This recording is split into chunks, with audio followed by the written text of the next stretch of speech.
Indo British advanced pain clinic నొప్పి మాయం surgery దూరం ఫర్ అపాయింట్మెంట్స్ 9155515563.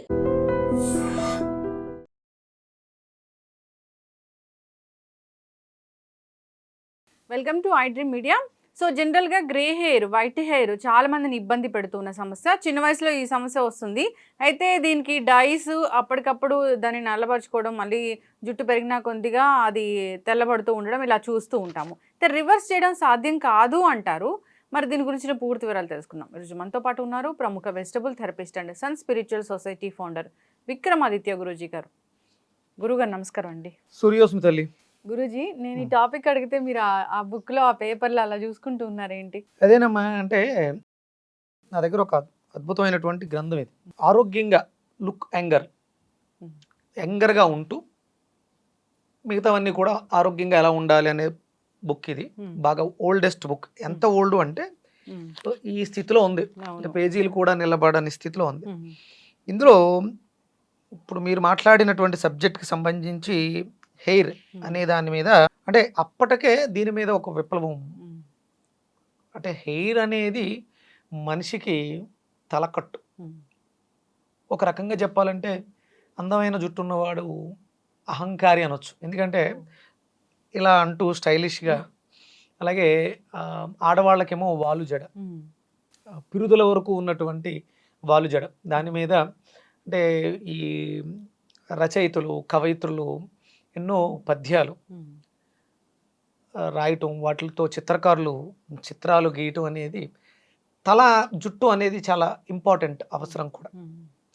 ఇది మీరు అన్నట్టు రివర్స్ అనేది అవుతుందా అంటే, నేను మళ్ళీ మీరు అడిగినప్పుడు, అంటే మనం అడిగినప్పుడల్లా నేను ఈ బుక్ ఎప్పుడూ చదువుతూనే ఉంటాను. దీని మీద రీసెర్చ్ అంటే ఇంకా ఏమి మనం ఆలోచించాలి, ఏం చెయ్యాలి రీసెర్చ్ అంటే, నేను ఇది జనం కోసం కాదు, ఇవన్నీ నేను ఫస్ట్ నా కోసం నేను ఏర్పాటు చేసుకుని వెతుక్కుని పెట్టుకున్నవన్నీ. ఎప్పుడో ఓల్డెస్ట్ బుక్స్ అనమాట.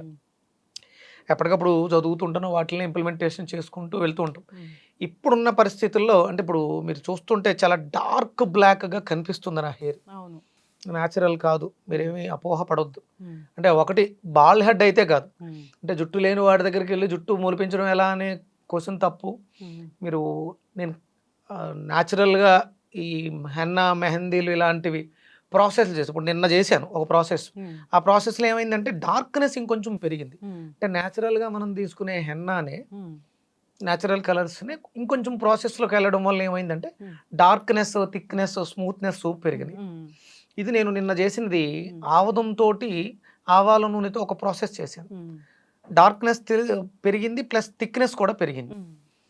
ఇంకా అంటే ఇది న్యాచురల్ కాదు, అన్యాచురల్, కొంచెం న్యాచురల్గా చేసిన ప్రాజెక్ట్. దీన్ని ఇంకొంచెం న్యాచురల్గా ఎలా చేయాలి. నేను ఎక్కువ అంటే నేను మీకు చాలాసార్లు చెప్పాను, మా నాన్నగారు హెయిర్ పూర్తిగా వైట్ బొట్టు అయిపోయి మళ్ళీ రివర్స్ అయ్యి మాక్సిమం 70-80% బ్లాక్ అయింది. అంటే అవుతుంది ఎక్కడ అంటే మన ఆహారపు అలవాట్లు.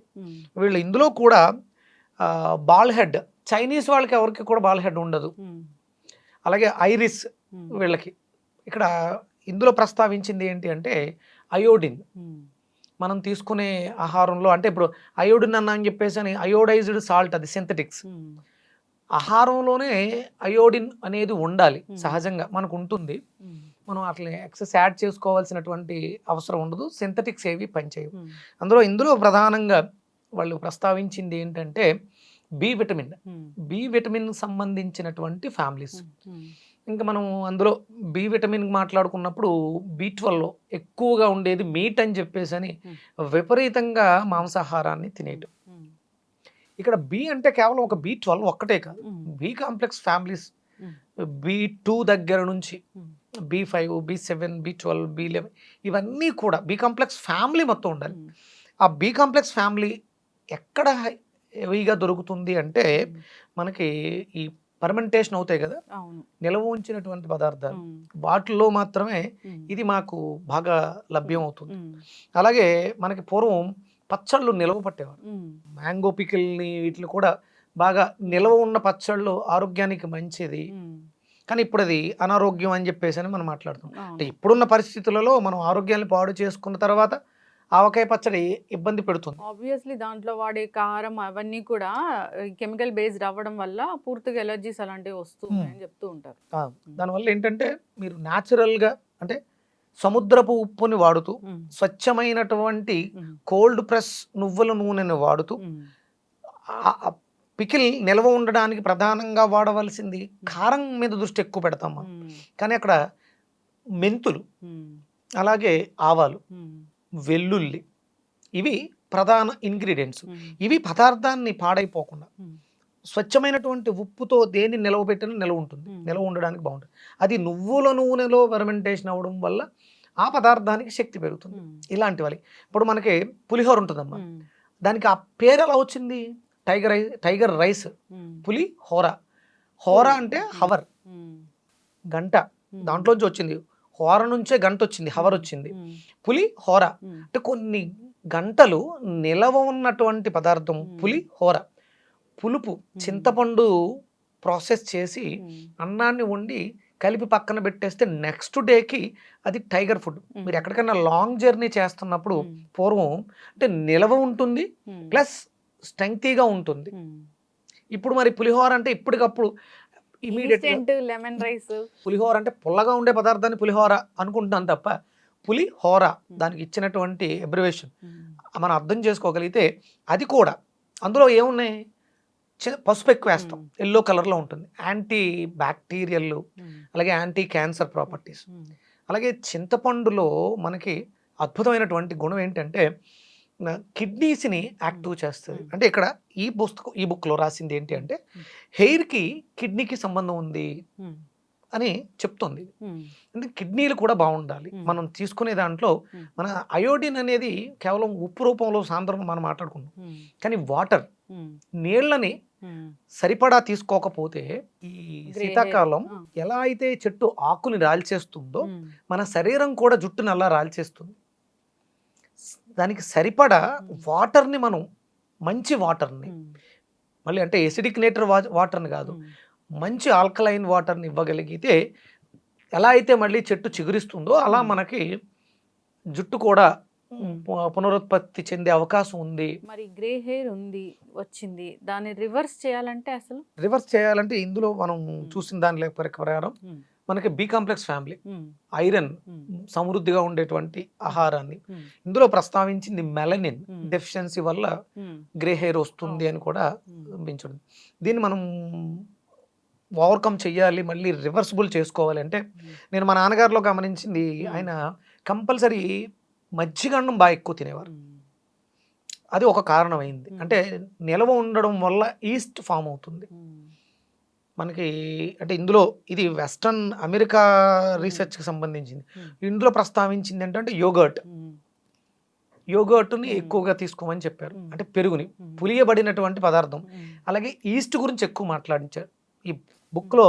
మాక్సిమం మనం తీసుకోవాల్సిన డైట్ అంతా కూడా ఈస్ట్ మీద ఎక్కువ ఉంటుంది. ఈస్ట్ గ్రాన్యూల్స్, అలాగే బ్లాక్ ట్రాకిల్, నల్ల బెల్లం. ఇందులో ఐరన్ సోర్స్ని ఎక్కువగా తీసుకోవడం వల్ల మనకి గ్రే హెయిర్ మళ్ళీ రివర్స్ అయ్యి అద్భుతమైనటువంటి కలర్ని సంతరించుకుంటుందని దీంట్లో ప్రస్తావించడం జరిగింది. ఇంకా ఏం తీసుకోవచ్చు అంటారు ఫుడ్ గురూజీ? మీ నాన్నగారు అయితే ఈ పులియబెట్టిన ఆహారాలు అవి తీసుకున్నారు, మజ్జిగన్నం, పెరుగన్నం, తోడు పెట్టిన కోకోనట్ అది కూడా తీసుకున్నారని. కొబ్బరి, అది ఎట్లాగా? కొబ్బరిని బాగా అంటే బెల్లము కొబ్బరిని పెట్టడం ద్వారా అంటే తురివేసినటువంటి కొబ్బరి, ముదర కొబ్బరి బాగా తీసుకోవాలి. అలాగే రెగ్యులర్గా మనం అంటే ఇంటర్నల్గా ఎంత అయితే చేస్తున్నామో ఎక్స్టర్నల్గా కూడా సాంద్రత అనేది మనకి పైకి అందాలి. ఆ తేమ అందించడం కోసం రెగ్యులర్గా నూనె, కొబ్బరి నూనె, స్వచ్ఛమైనటువంటి కొబ్బరి నూనె రాసుకోవటం. అలాగే అంటే బాగా విపరీతమైనటువంటి పొల్యూషన్లో ఉన్నాం కాబట్టి ఆవదాన్ని కొంచెం వేడి చేసి ఆవదాన్ని వారానికి ఒకసారైనా అప్లై చేయటం, ఇవి చేస్తుంటే చాలా స్మూత్గా చల్లగా ఉంటుందమ్మా. నిన్నంతా కూడా మ్యాక్సిమం నేను ఒక 10-11 వరకు కూడా మార్నింగ్ 5కి పెట్టాను. చాలా ఎక్కువసేపు ఉండడం వల్ల ఇవాళ మార్నింగ్కి ఈ ఫినిషింగ్ వచ్చింది. గ్రే హెయిర్ ఉంది, జనాలకి అలా గ్రే హెయిర్తో కనపడలేరు కాబట్టి రకరకాల డైస్ వాడుతూ ఉంటారు. న్యాచురల్ డై అంటే మీరు వాడేది అసలు మెహందీ పౌడర్, గోరింటాకు పౌడర్ ఉంది కదా, గోరింటాకు పౌడర్, ఇండిగో, వీటిల్ని నేను కొంచెం ప్రాసెస్ చేస్తున్నాను. అంటే బీట్రూట్ లిక్విడ్తో కలపడం కానీ, లేకపోతే గ్రేప్స్ జ్యూస్తో కలపడం, ఆమ్లా జ్యూస్తో కలపడం, టీటీ కష్టంతో అందరూ కలుపుతూ ఉంటారు. నేను కొత్తగా ఆలోచించింది ఏంటంటే బీట్రూట్ రసం 1 స్పూను, అలాగే గ్రేప్స్, నల్ల ద్రాక్ష రసం, అందులో కూడా మీకు మంచి ఫోలిక్ యాసిడ్ ఉంటుంది. అవి ఇంటర్నల్గా కూడా తీసుకోవాలి. దాంతో ఫెర్మెంటేషన్ చేసి నానబెట్టినటువంటిది పెట్టడం. మనకి అమోనియా ఫ్రీ కలర్స్ దొరుకుతాయి. దాంట్లో ఆవ నూనె 1 స్పూన్, లేదంటే చేతికి శుభ్రంగా ఆవ నూనె రాసేసుకుని హెయిర్కి అప్లై చేసేసి ఈ క్రీమ్ పెట్టడం వల్ల సైడ్ ఎఫెక్ట్లు తగ్గి ఆ కలర్ కూడా డార్క్నెస్ ఇంప్రూవ్ అయింది. అలాగే ఆవదాన్ని, ఆవ నూనెని కలిపి రాసుకోవడం ద్వారా, ఇవన్నీ నేను చేసినవి. అమోనియా ఫ్రీ కలర్స్లో ఈ ఆయిల్తో మిక్స్ చేసి అప్లై చేయడం వల్ల మాయిశ్చర్ డ్యామేజ్ అవ్వకుండా, హెయిర్కి ఎలాంటి సైడ్ ఎఫెక్ట్, అంటే స్కాల్ప్కి ఎలాంటి డ్యామేజ్ లేకుండా కలర్ ఇంకొంచెం ఇంప్రూవ్మెంట్గా న్యాచురల్గా ఉండడానికి అవకాశం. చాలా చక్కగా చెప్పారు. అంటే పూర్తిగా రివర్స్ చేసుకోవాలి అంటే ఈ పద్ధతులు పాటించాలి. సమయం పడుతుందమ్మా. ఇందులో ఒక ఆర్టికల్లో ఉంటుంది, 75 సంవత్సరాల ఒక లేడీ ఒక డాక్టర్ పర్యవేక్షణలో, అంటే కనిపించే చెప్పేసింది, ఆయన ఏదో చెప్పాడు, అయిపోయింది. ఒక 1 year తర్వాత మళ్ళీ ఆవిడ కనిపిస్తే అందులో ఉంది ఆయన రాసింది దాంట్లో, ఆవిడ పూర్తిగా గ్రే హెయిర్, పూర్తిగా బ్లాక్ అయిపోయి. అంటే ఆవిడ సుమారు 1 year పాటు ఆవిడ చేసిన లైఫ్ స్టైల్, మార్చుకున్న లైఫ్ స్టైల్, ఈస్ట్కి సంబంధించి, బి కాంప్లెక్స్ ఫ్యామిలీకి సంబంధించిన ఫుడ్.